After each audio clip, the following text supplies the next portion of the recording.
So much, Sami. I noticed that John had a hand up in some stage at the very beginning. Do you still have that question in mind, John? Would you like to share? You're mute now. You're mute. Yeah, I certainly want to post my question from earlier, but I just didn't want to interrupt while Sami was on a stride there.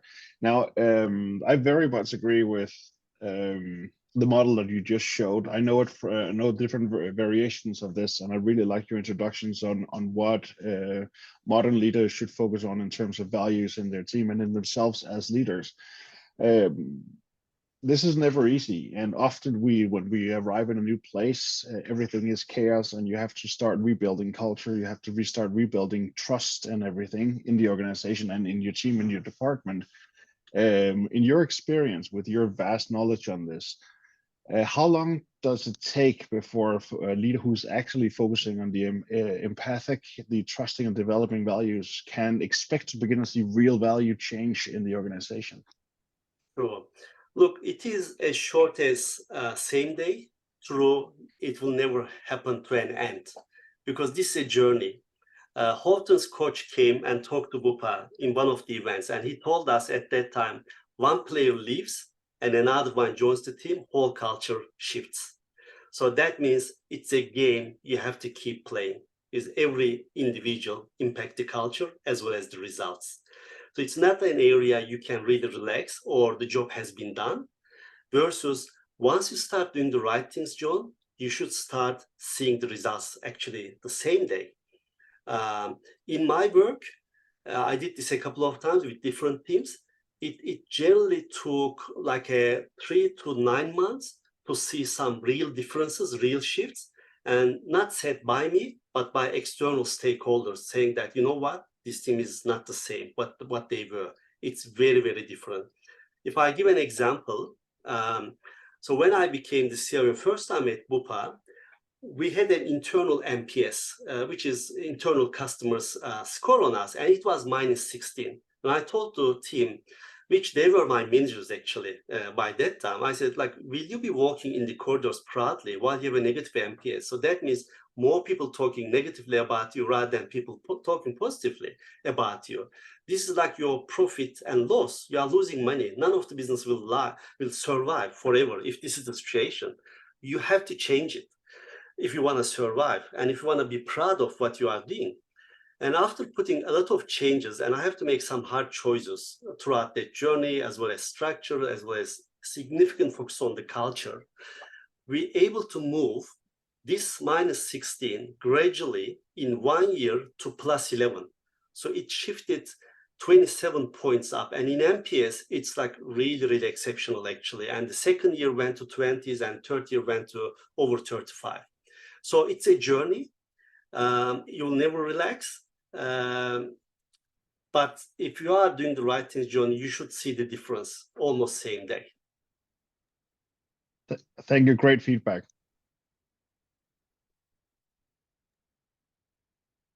Nidhi, I think you had a question, and Julius as well. I think Nidhi went first. Thank you, Nat. Sami, firstly, wonderfully summarized. And I just really admired the examples you gave us along the way to make it more tangible. My question is, with everything we've discussed so far, often it also means that you as a leader should be receiving the same kind of trust from whoever you're reporting to. And when that is not the case, how do you influence up? How do you create that culture within your leadership team or your whoever's you're reporting to influence that across the business rather than just within your team? Sure. Very, very good question, Nidhi. While you are implementing these models and working with your team around it, if people feel and see you depressed, you are worrying about things, you are not motivated, it's impossible to motivate and inspire others. So you have to make sure you are handling your part really well. Like on the airplanes, you have to put the air thing on you first before looking after your children and others. So that's extremely critical. And I always tell the people around me, there is no perfect environment. There's no perfect organization. There'll be issues and problems. but that's fine. This is why you are there. You can play either a victim game, poor me, this is not the great organization, this is not good, this is bad, etc. And you keep complaining and just keep dropping your energy and others. Or you said, you know what, that's my opportunity to make something better and I'll work through. And if things doesn't work, all right, I learned something, it doesn't work, I'll try something else to achieve that, and being really positive in that journey, being really resilient, which comes to, again, another very important skill in leadership. While the recent research says empathy, my definition before, especially during the COVID, was resilience. Like under so much pressure going on, you have your own issues with your own organization, with your own leadership, your customers, etc. How I will inspire my own team, which comes to resilience, which comes to keeping your positivity upfront, your gratitude, looking at the big picture that, you know what, yes, I have some issues, but I'm not the unluckiest guy in the world. And I'll work through to solve it because I'm a leader. And leaders never give up. Leaders work through those issues. They see these things, opportunity to grow up for themselves. And this is how I look at things. Yes, I have an issue. I've opened an honest conversation with my leader. I try to influence my peers in the executive team. I try to reach out board and others, whatever in my capacity, show people that this is what's happening. This is the impact. Do you want to make it better? And then try to get their support, and me to not to come with problems, but come with solutions as well. So that they will not just hearing something is wrong, but they are hearing that, okay, we have options here. I'm supporting you. And as long as you show them a positive change in the outcomes, they'll keep supporting you. So this is what I do. Being stubborn, never ever give up, and keep being positive. Really good advice. Thank you, Sami. Thank you, Nidhi. Julius, did you have your hand up? Oh, yeah, thanks. You answered some of it through Nidhi's question, but my question was like, change is sometimes very hard. Is there an approach where you don't want to go there and attempt to change and then fail because you might make hard decisions on either side, like for yourself as well, that this is not working? Is there any approach you have done before attempting, on that journey of change to assess it, whether your approach might work in this situation, and if maybe not, and not go into that direction? Is this something you have done, or you have always had success where you have just moved in and done the changes and it has worked? Yep. You actually gave the answer while you are asking that. You used the word change multiple times, and I will highlight the change management. Whatever the decision you are making, even it's the best decision and the right decision, if you ignore the change management, how will you go from the state you are versus the new state, you will fail. Because you'll lose people. People will confuse, they'll be disengaged, or you haven't designed well where you are going on, or haven't supported people with the new words, how it will work, what that means for them, etc. So as long as you do the right things and put the right focus on the change management, it's okay to making some wrong decisions. If you ask me what's your biggest regret in management, not making some decisions quicker than I did. That's my regret. It's not about making right or wrong decisions. Obviously, you try to get all the information you can, try to discuss with the relevant people, try to make the right decisions, but there'll be moments you'll be wrong. As long as you're able to monitor what's happening and able to change the direction, like you are turning the wheel on a ship and you realize that you are about to hit the iceberg, you need to know that, and you need to change timely again. And change is constant. One of the research says that normally in a large organization, a change takes 24 months to establish. But nowadays, average change happening every 7 months. So every 7 months, a major change is happening in organization. So before the first one established, second change is coming, then the third one. So that means you need this agility, this adaptability, what's going on, what's happening, what other kind of corrective actions I need to do. It doesn't have to be one big decision from one to another. You have to keep making these kind of corrective actions. Okay, I made this decision, this piece is not working, I'm making a change. And you shouldn't be shy of it. You shouldn't say, oh, we did this decision and we look stupid. If you change it, doesn't matter. As long as you do the right thing, you have a good reason, and you have a good change management explaining people, guys, this is what we are doing, this is what we are changing, and this is the reason, and this is how it will work. that's perfectly fine. Actually, not taking action timely or not addressing the things failing, you will lose more credits in front of your team and the shareholders. So you have to be really clear.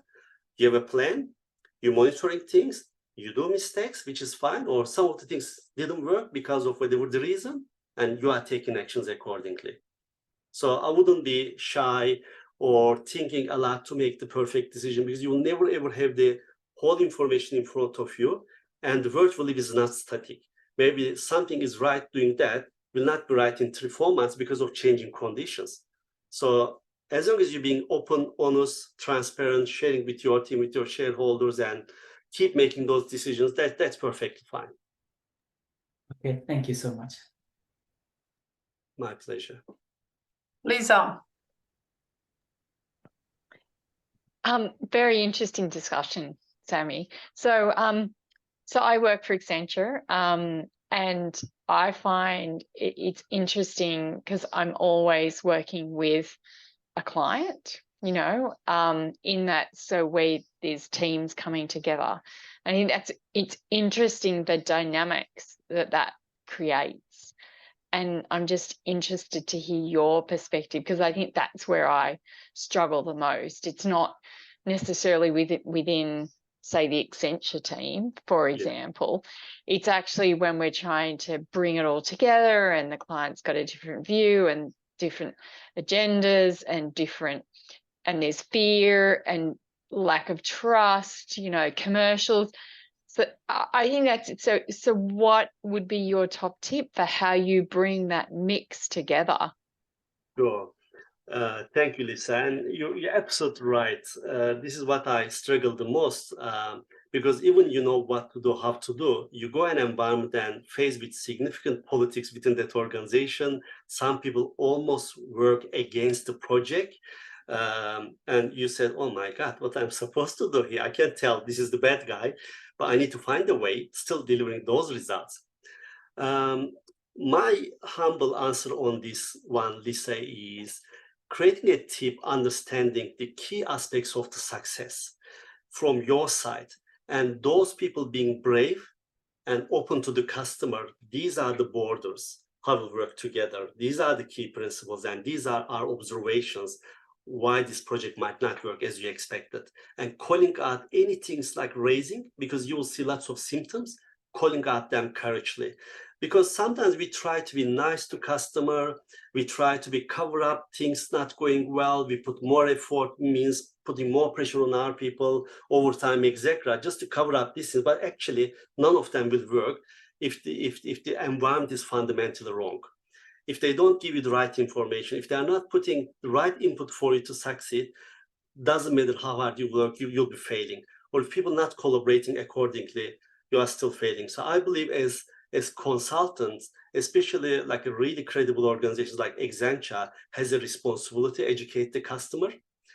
What's the right setup for a success for any program, any project, any activity, and calling out these things up front, and really uplifting the skill set within the teams, not necessarily just really strong on, let's say, data. My daughter, actually number 2, worked for Accenture, I think 5-6 years in the data area, and she keep telling stories with me as well in terms of how she struggled maybe collaborating with like third parties, exec people, not like playing nicely and asking my advice, etc. And I always encourage her talking to leaders, having like really open, honest, courageous conversations with the customers. Because if you don't have that conversation at that time, you'll have a very different conversation later on, and you will be on the defensive side because you are explaining why you delay. Because they see Accenture delayed, not the project delayed, very, very unfairly. So there's not one like a magical formula, Lisa, but this is how I will approach. Yeah, that makes sense. Yeah. Super. Thanks. Thank you, Lisa.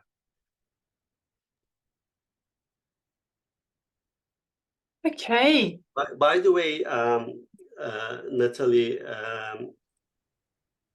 just want to share with the group. So I wasn't sure what to do after I finished Pupa, because after I did the managing director role, I didn't want to return back and doing the same thing as a CIO, which I was doing the last 7 years.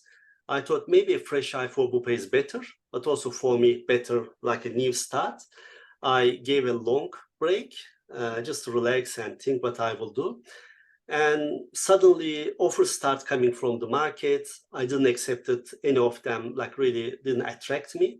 I recently accepted some board memberships, and I found myself helping some other organizations. So I'm currently helping some organizations board as an advisory level, and also helping some CIOs and some leaders as coaching them or helping in their transformation programs or big projects, as well as helping them to implementing this model. Because people need support. Maybe they are great individuals, great what they do, but these models require some kind of expertise how to implement, and also able to observe the team dynamics, where to focus on. Because like leaders, you are very busy. You sit in the meetings, committees, you rush from one to another. You don't even have time to observe what's happening on the ground. So this is what I'm doing nowadays. I haven't decided will it be my future, but nowadays I'm dealing with this, and I'm learning a lot actually, Lisa, like lots of interesting teams and different cultures, because you want to create something, but you look at the DNA of the whole organization is not really right. And without addressing those, it's really hard doing the right thing here. So I'm telling and advising those leaders that, you know what, now your job is bigger than your team. You have to step up, you have to grow up and start acting as a leader, as a business leader, not like a technology leader in your organization. And this is what's missing. Like most of us, so much focus on our own world, which is okay. This is why we are there to do good results. But we are actually business leaders. We have the equal right and the responsibility to influence the organization going through the right direction. You already have lots of observations. Then it's time to be courageous, step up, and saying what needs to be said, but coming with positively and with solutions rather than just complaining and whinging around it. So this will be my like another advice, how to change, like how we look at ourselves. We want more respect, we want more influence, we want people to listen to us. That means you need to step up. You need to think yourself. You need to promote yourself first in your mind, then others will promote you on their eyes as well. This is what also I'm observing in many leaders.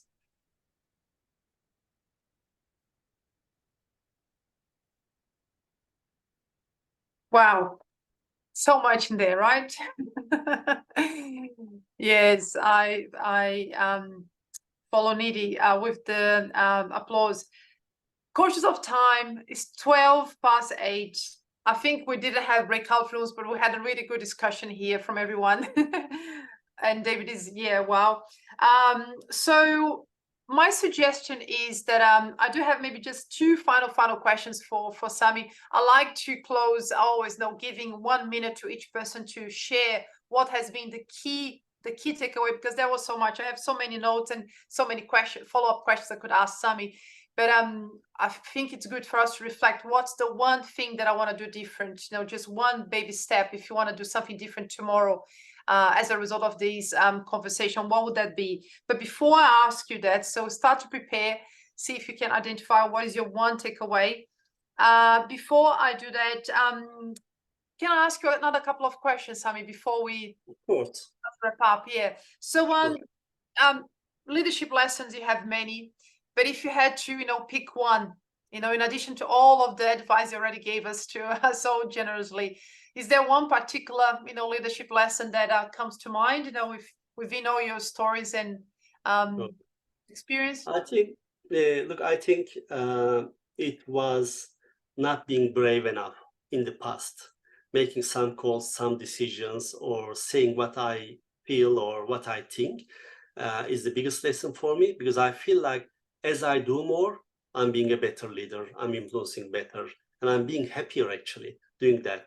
And sometimes those decisions might be you to leaving your organization because you acknowledge that that's not the right organization for you, despite all the work you have done, all the efforts you put that. And following your passion, like what are you passionate for? Are you able to deliver it? Are you able to do it? Not just pulled somewhere and you have to do it like a slave. No, you don't have to. You are in control of your life. As you do it better in a brave way, you'll be happier, you'll be much more successful. So yeah, just being brave, just being brave. Thanks, Sami. And you mentioned those courageous conversations, so having the courage to have those difficult conversations. Sometimes we postpone, and even on Monday when I share with you that I was having a rough week, you talk about courage as well. So I think that advice we can take to personal life and professional life as well. Because what happens next is we generally dance around the problem. Let's say I am working for a leader and there are some aspects I'm not appreciating. We sort of soften our message and soften because we worry so much about breaking the relationship. Same with our peers, even with our partners. And then no real message goes up and nothing changes.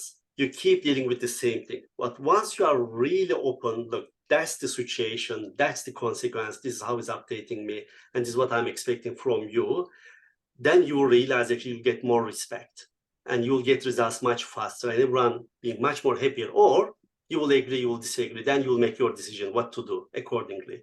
So don't delay these tough discussions and be really open and honest. Which leads to the healthy conflict of Lencioni, right? The second level of the pyramid. Absolutely. Beautiful. Okay, and you've been very generous, Sami. With donating your time. So the Mindful CIO community, this movement, it's the second anniversary, such a special date to have you. One of the key role models, I think, to talk about the things that we discuss here. Why do you think that movement, is that community, our community, is important? Why have you accepted now to invest your precious time? You've been so busy, so much on your plate. No, thank you very much. Look, as I said, I came here to learn. I even learned through the questions. I love being people having the same concerns, same thoughts. This creates new conversations. I believe this discussion will not stop here. It will just start up new conversations, new discussions. That means I'll keep learning and getting my energy through those interesting topics. And also love people. I love interacting people. This is why I'm involved in so many different activities. This is why I'm here, Natalie, and really appreciate you invited me and really appreciate people's time listening to me this evening. Thank you. To close, do you have a quote or a mantra or a final story, Sami, before we go around asking for people's key learnings from today? Well, look, I think I talked too much already. Look, again, life is short. Life is really, really short. You need to make sure you are enjoying, including what you do or the environment. If it's not the right environment, then fight to make it better. This might be your country, your organization, whatever it is, your marriage, whatever it is. Try to get things better. And fight doesn't mean fight people, but work on it. Don't give up. Do your best. And always start with you, because we generally, let's say in a relation with partners, we always expect our partner to be changed. What about start changing with yourself, understanding the other person's expectations, and then you have a right and credit to accept others to change. Shame in the work